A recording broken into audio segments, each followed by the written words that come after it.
السلام علیکم ورحمۃ اللہ وبرکاتہ۔ آج ہم ایسے شخص کے بارے میں بات کریں گے جو اسلام اور اہل اسلام کو بے انتہا اذیتیں پہنچاتا تھا۔ مشرکین مکہ سے یہ کہتا تھا کہ تم لوگ حق پہ ہو اور محمد نعوذ باللہ گمراہی پہ ہے۔ یہی وہ شخص تھا جس کے بارے میں اللہ تعالیٰ نے قرآن پاک کی آیات نازل کیں۔ یہ ایسا خبیث شخص تھا کہ جس کے بارے میں آتا ہے کہ اس نے مسلمان خواتین کے بارے میں اتنے گندے اور واہیات اشعار کہنا شروع کر دیے کہ رسول اللہ صلی اللہ علیہ وسلم نے تنگ آ کر فرمایا، کون ہے جو مجھے کعب بن اشرف سے چھٹکارا دلائے۔ یہی وہ شخص ہے کہ جو آپ صلی اللہ علیہ وسلم کو بے انتہا اذیتیں پہنچاتا تھا۔ یہ شخص یہودیوں میں سے تھا جسے اسلام، مسلمانوں اور آپ صلی اللہ علیہ وسلم سے سخت عداوت اور جلن تھی۔ یہ آپ صلی اللہ علیہ وسلم کو اذیت پہنچانے کا کوئی بھی موقع ہاتھ سے جانے نہ دیتا۔ آپ کے خلاف جنگ کی کھلم کھلا دعوت دیتا پھرتا تھا۔ اس کا تعلق قبیلہ طے کی شاخ بنو نبہان سے تھا۔ اس کی ماں قبیلہ بنی نذیر سے تھی۔ یہ شخص بہت مالدار اور سرمایہ دار تھا۔ عرب میں اس کے حسن جمال کا شہرہ تھا۔ یہ ایک معروف شاعر بھی تھا۔ اس کا قلعہ مدینے کے جنوب میں بنو نذیر کی آبادی کے پیچھے واقع تھا۔ اسے جنگ بدر میں مسلمانوں کی فتح اور سرداران قریش کے قتل کی پہلی خبر ملی تو بے ساختہ بول اٹھا، کیا واقعتاً ایسا ہوا ہے؟ یہ عرب کے اشراف اور لوگوں کے بادشاہ تھے۔ اگر محمد نے ان کو مار لیا ہے تو روئے زمین کا شکم اس کی پشت سے بہتر ہے۔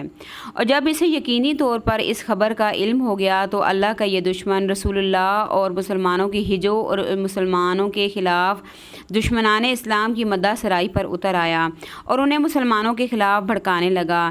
اس سے بھی اس کے جذبات آسودہ نہ ہوئے تو سوار ہو کر قریش کے پاس جا پہنچا اور مطلب بن ابی وداع کا مہمان ہوا۔ پھر مشرکین کی غیرت بھڑکانے لگا۔ مشرکین مکہ کی آتش انتقام تیز کرنے کے لیے انہیں بھڑکانا شروع کر دیا۔ انہیں نبی صلی اللہ علیہ وسلم کے خلاف آمادہ جنگ کرنے کے لیے اشعار کہہ کر ان سرداران قریش کا نوحہ ماتم شروع کر دیا، جنہیں میدان بدر میں قتل کیے جانے کے بعد کنویں میں پھینک دیا گیا تھا۔ کیونکہ کعب بن اشرف یہودی تھا، اہل کتاب تھا، مکے میں اس کی موجودگی کے دوران ابو سفیان اور مشرکین نے اس سے دریافت کیا کہ کیا ہمارا دین تمہارے نزدیک زیادہ پسندیدہ ہے یا محمد اور اس کے ساتھیوں کا، اور دونوں میں سے کون سا فریق زیادہ ہدایت یافتہ ہے؟ کعب بن اشرف نے کہا، تم لوگ ان سے زیادہ ہدایت یافتہ ہو اور افضل ہو۔ اسی سلسلے میں اللہ تعالیٰ نے قرآن پاک کی آیت نازل فرمائی، الم تر الی الذین اوتوا نصیبا من الکتاب۔ ترجمہ، تم نے انہیں نہیں دیکھا جنہیں کتاب کا ایک حصہ دیا گیا کہ جب وہ جبت اور طاغوت پر ایمان رکھتے ہیں اور کافروں کے متعلق کہتے ہیں کہ یہ مومنوں سے بڑھ کر ہدایت یافتہ۔ یہ شخص آپ صلی اللہ علیہ وسلم سے اتنا بغض رکھتا تھا، حالانکہ ان کی کتاب میں رسول پاک کے متعلق سب کچھ لکھا ہوا تھا، اس کے باوجود وہ مشرکین سے کہہ رہا تھا کہ تم ہدایت پر ہو۔ کعب بن اشرف یہ سب کچھ کر کے مدینہ واپس آیا تو یہاں آ کر صحابہ کرام کی عورتوں کے بارے میں واہیات اشعار کہنے شروع کر دیے۔ مسلمان عورتوں کو اس نے نشانے پر رکھ لیا اور اپنی زبان درازی اور بدگوئی کے ذریعے سخت اذیت پہنچائی۔ یہی حالات تھے جن سے تنگ آ کر رسول پاک صلی اللہ علیہ وسلم نے فرمایا، کون ہے جو کعب بن اشرف سے نپٹے، کیونکہ اس نے اللہ اور اس کے رسول کو اذیت دی ہے۔ اس کے جواب میں محمد بن سلمہ، عباد بن بشر اور ابو نائلہ جو کعب کے رضاعی بھائی تھے، حارث بن اوس اور ابو عبس بن جبیر نے اپنی خدمات پیش کیں۔ اس مختصر سی کمیٹی کے کمانڈر محمد بن سلمہ تھے۔ کعب بن اشرف کے قتل کے بارے میں روایات کا حاصل یہ ہے کہ رسول اللہ صلی اللہ علیہ وسلم نے فرمایا کہ کعب بن اشرف سے کون نپٹے گا، کیونکہ اس نے اللہ اور اس کے رسول کو اذیت دی ہے۔ تو محمد بن سلمہ اٹھ کر کھڑے ہو گئے اور عرض کیا، یا رسول اللہ، میں حاضر ہوں، کیا آپ چاہتے ہیں کہ میں اسے قتل کر دوں؟ آپ نے فرمایا ہاں۔ تو انہوں نے عرض کیا، تو آپ مجھے کچھ کہنے کی اجازت عطا فرمائیں۔ آپ نے فرمایا، کہہ سکتے ہو۔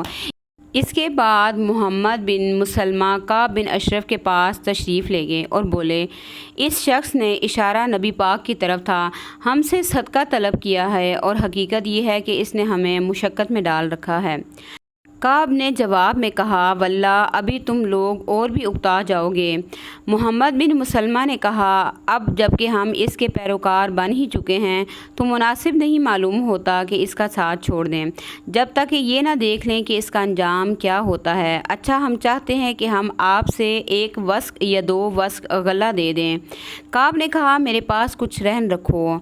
मोहम्मद ने कहा, आप कौन सी चीज़ पसंद करेंगे?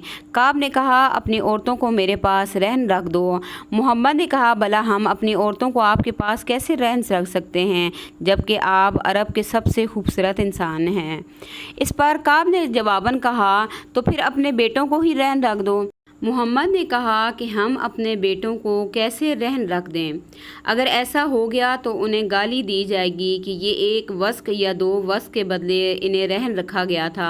ये हमारे लिए आर की बात है। अलबत्ता हम आपके पास अपने हथियार रहन रख सकते हैं। इसके बाद दोनों में ये तय हो गया कि मोहम्मद हथियार लेकर इनके पास आएंगे। उधर अबू नाइला ने भी इसी तरह का इक़दाम किया, यानी काब बिन अशरफ के पास आए। कुछ देर इधर उधर के अशार सुनते सुनाते रहे, फिर बोले, भाई अबी का अशरफ, मैं एक ज़रूरत से आया हूँ, इसे ज़िक्र करना चाहता हूँ, लेकिन इसे आप ज़रा सीगे राज में ही रखेंगे। काब ने कहा, ठीक है, मैं ऐसा ही करूँगा। अबू नाइला ने कहा, भाई इस शख्स, इशारा नबी पाक की तरफ था, कि आमद तो हमारे लिए आजमाइश बन गई है। सारा अरब हमारा दुश्मन हो गया है, सब ने हमारे खिलाफ इत्तेहाद कर लिया है, हमारी राहें बंद हो गई हैं, एलो अयाल बर्बाद हो रहे हैं, जानों पर बन आई है, और हम और हमारे बाल बच्चे मुशक्क़तों से चूर चूर हैं। इसके बाद उन्होंने भी कुछ इसी ढंग की गुफ्तगू की जैसे मोहम्मद ने की थी। दौरान गुफ्तगू अबू नाइला ने यह भी कहा कि मेरे कुछ रुफ़क़ा हैं जिनके ख़यालात भी बिल्कुल मेरे ही जैसे हैं, मैं उन्हें आपके पास लाना चाहता हूँ। आप इनके हाथ भी कुछ बेचें और इन पर एहसान करें। मोहम्मद और अबू नाइला अपनी अपनी गुफ्तगू के ज़रिए अपने मकसद में कामयाब रहे, क्योंकि इस गुफ्तगू के बाद हथियार और रुफ़क़ा समेत इन दोनों की आमद पर काब बिन अशरफ चौंक नहीं सकता था। इस इब्तदाई मरहले को मुकम्मल कर लेने के बाद 14 रबीउल अव्वल सन 3 हिजरी को चांदनी रात को ये मुख्तसर सा दस्ता नबी पाक के पास जमा हुआ। आप सल्लल्लाहु अलैहि वसल्लम ने बकी गरकत तक इनकी मशीयत फरमाई, फिर फरमाया, अल्लाह का नाम लेकर जाओ, अल्लाह तुम्हारी मदद फरमाएगा। फिर आप अपने घर पलट आए और नमाज और मनाजात में मशगूल हो गए, यानी उनको भेज कर आप सल्लल्लाहु अलैहि वसल्लम नमाज में मशगूल हो गए और दुआएं करने लगे कि अल्लाह ताला इनको कामयाब करके वापस लाए। उधर ये दस्ता काब बिन अशरफ के किले के दामन में पहुंचा तो उसे अबू नाइला ने कदरे ज़ोर से आवाज़ दी। आवाज़ सुनकर वो इनके पास आने के लिए उठा तो उसकी बीवी ने, जो अभी अभी नई नवेली दुल्हन थी, कहा, इस वक्त कहाँ जा रहे हो? मैं ऐसी आवाज़ सुन रही हूँ जिससे गोया खून टपक रहा हो। काब ने कहा, ये तो मेरा भाई मोहम्मद है और मेरा दूध का साथी अबू नाइला है। करीम आदमी को अगर नेज़े की मार की तरफ बुलाया जाए तो इसे ललकार कर भी वो बता सकता है। इसके बाद बाहर आ गया, खुशबू में बसा हुआ, और सर से खुशबू की लहरें फूट रही थीं। अबू नाइला ने अपने साथियों से कह रखा था कि जब वो आएगा तो मैं इसके बाल पकड़ कर सूंघूंगा, और जब तुम देखना कि मैंने इसका सर पकड़ कर उसे काबू में कर लिया है तो इस पर पिल पड़ना और उसे मार डालना। चुनाचे जब काब बिन अशरफ आया तो कुछ देर बातें होती रहीं। फिर अबू नाइला ने कहा, इब्ने अशरफ, ज़रा आज रात बातें की जाएं। इसने कहा, अगर तुम चाहते हो तो चलते हैं। इस बात पर सब लोग चल पड़े। रास्ते में अबू नाइला ने कहा, आज जैसी उम्दा खुशबू तो मैंने कभी नहीं देखी है। ये सुनकर काब का सीना फ़ख्र से तन गया। कहने लगा, मेरे पास अरब की सबसे ज़्यादा खुशबू वाली औरत है। अबू नाइला ने कहा, इजाज़त हो तो ज़रा आपका सर सूंघ लूँ? वो बोला, हाँ हाँ। अबू नाइला ने इसके सर में अपना हाथ डाला, फिर ख़ुद भी सूंघा और साथियों को भी सूंघाया। कुछ और चले तो अबू नाइला ने कहा, भाई एक बार फिर और। काब ने कहा, हाँ हाँ। अबू नाइला ने फिर वही हरकत की, यहाँ तक कि वो मुतमईन हो गया। इसके बाद कुछ और चले तो अबू नाइला ने फिर कहा, भाई एक बार और। इसने कहा, ठीक है। अब की बार अबू नाइला ने इसके सर में हाथ डालकर ज़रा अच्छी तरह पकड़ लिया तो बोले, ले लो अल्लाह के इस दुश्मन को। इतने में इस पर कई तलवारें पड़ीं, लेकिन कुछ काम न दे सकीं। ये देखकर मोहम्मद ने झट अपनी खुदाल ली और इसके पेड़ों पर लगाकर चढ़ बैठे। खुदाल आर पार हो गई और अल्लाह ताला का ये दुश्मन वहीं ढेर हो गया। हमले के दौरान इसने इतनी ज़बरदस्त चीख लगाई थी कि गिरदोपेश में हलचल मच गई और कोई ऐसा किला बाकी ना बचा था कि जिस पर आग रोशन ना की गई हो। लेकिन हुआ कुछ भी नहीं। कार्रवाई के दौरान हज़रत हारिस बिन औस को बाद साथियों की तलवार की नोक लग गई थी, जिससे वो ज़ख्मी हो गए और इनके जिस्म से खून बह रहा था। चुनाचे वापसी में जब ये दस्ता हर्रा अरीस पहुंचा तो देखा कि हारिस साथ नहीं हैं, इसीलिए सब लोग वहीं रुक गए। थोड़ी देर के बाद हारिस भी इनके निशानात कदम देखते हुए आन पहुँचे। वहाँ से लोगों ने उन्हें उठा लिया और बकी गरकत पहुँच गए। इस ज़ोर का नारा लगाया कि नबी पाक सल्लल्लाहु अलैहि वसल्लम को सुनाई पड़ा। आप समझ गए कि इन लोगों ने उसे मार लिया है। चुनाचे आपने भी कहा अल्लाहु अकबर। फिर जब ये लोग आपकी खिदमत में पहुँचे तो आपने फरमाया कि ये चेहरे कामयाब रहें। रसूल पाक सल्लल्लाहु अलैहि वसल्लम ने खुशी में कितने खूबसूरत अल्फाज अपने सहाबा से कहे कि ये चेहरे कामयाब रहें। इन लोगों ने कहा या रसूलुल्लाह सल्लल्लाहु अलैहि वसल्लम, आपका चेहरा भी। ए अल्लाह के रसूल, और इसके साथ ही इस तागूत का सर आपके सामने रख दिया गया। आपने इसके कत्ल पर अल्लाह ताला की हम्दो की सना बयान की और हारिस के ज़ख़म पर लहाब दहन लगाया, जिससे वो शफ़ायाब हो गए और आइंदा कभी तकलीफ़ न हुई। उधर यहूद को जब अपने तागूत काब बिन अशरफ के कत्ल का इल्म हुआ तो इनके हट धर्म और ज़िद्दी दिलों में रौब की लहर दौड़ गई।